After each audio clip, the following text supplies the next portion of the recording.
Ladies and gentlemen, welcome to the main event. Today, let's dive into Spain's recent Huawei deal and what it signals for U.S. federal procurement reform. Absolutely, it's a fascinating development. Spain choosing Huawei for its 6G infrastructure really raises some eyebrows, especially considering U.S. security concerns. Right, the U.S. has been warning allies about Huawei, citing espionage risks. So, Spain's decision feels almost like a challenge to that stance. It also puts the spotlight on how the U.S. manages its own procurement processes. Maybe the way federal contracts are handled influence this outcome? Exactly.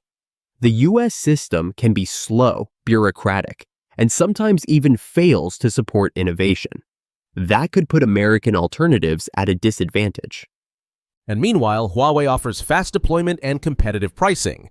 If you were a policymaker in Spain, it would be hard to ignore those advantages. But doesn't that come with a cost? There's the risk of backdoors or foreign influence. The U.S. seems to think those risks outweigh the savings.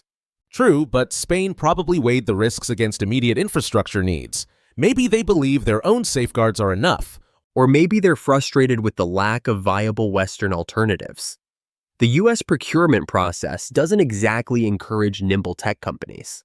That's a good point. U.S. companies often face a maze of requirements and slow approvals.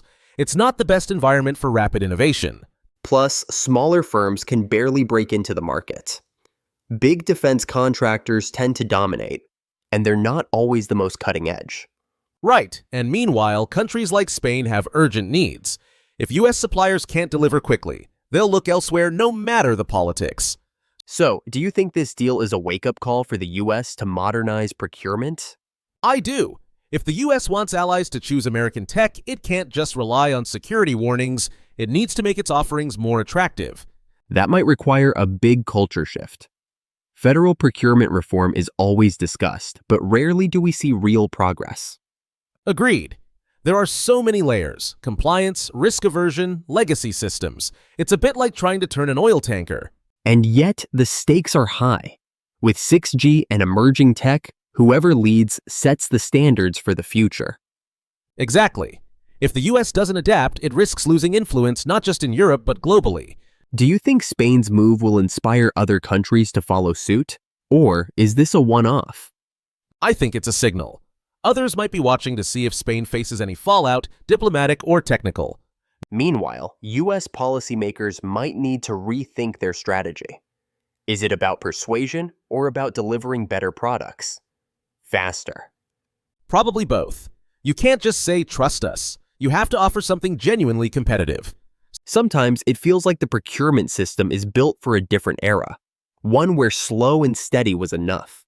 Now, it's about agility. If the U.S. can't keep up, it risks being left behind. Maybe we need a new model, something more open to startups and quicker pilots, not just old-school contracts. That could spark innovation. Imagine if small, agile companies could actually compete for big federal contracts.